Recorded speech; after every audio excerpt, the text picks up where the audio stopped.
Hello, my love. Good morning to you.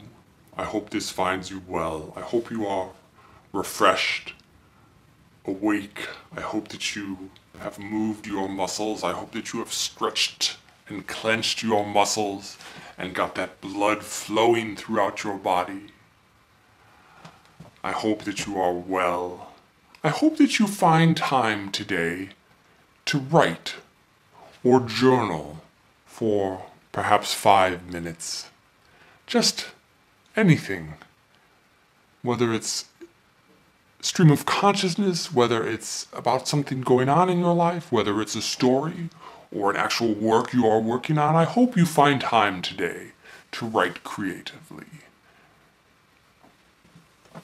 I miss you. I am thinking about you as always. I was thinking also about the idea that you are responsible for your own social life. And this may seem sort of an obvious thing to say, but in particular I'm thinking about aging and partners.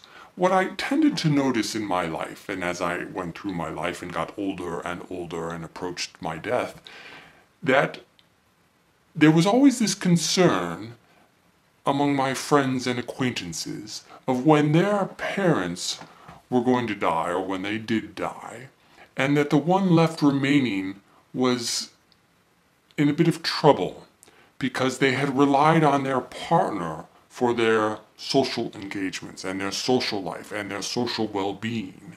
Or I should say their social life, which is so important to one's well-being. We are social creatures.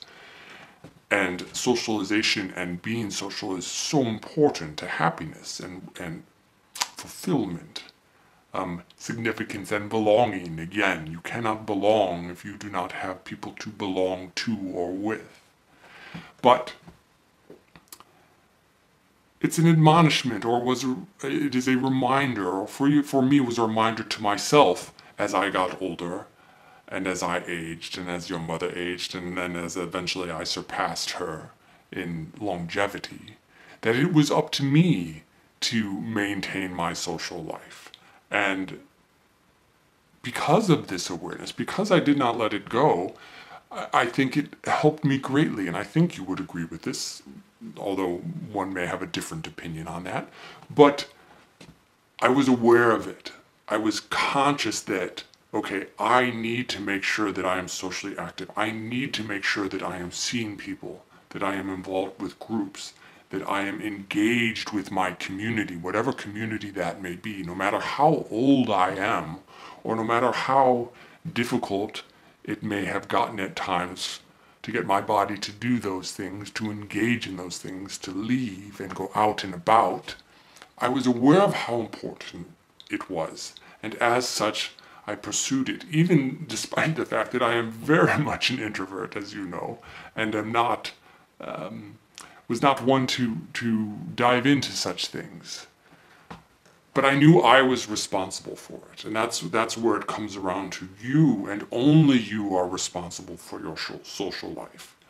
And that's something easier to ignore when you are younger, but as you get older, it's so important to maintain that and still pursue that and do that. And I think that I embodied that for you in practice, but I make it here explicit in case you were not aware or were not paying attention to that facet of my life at that point in time. You were not required to, of course. You had your own things. So, mull it over, shake it around, kick its tires, see if it's worth thinking about, considering, and with that I will bid you adieu and tell you that I love you, and I am thinking about you as always, and will recommend again that you really take a listen to the music of Dehd. Not quite in your sort of stream of music, but very good nonetheless, and as one should broaden one's inputs, I highly recommend it. And with that, I will bid you adieu.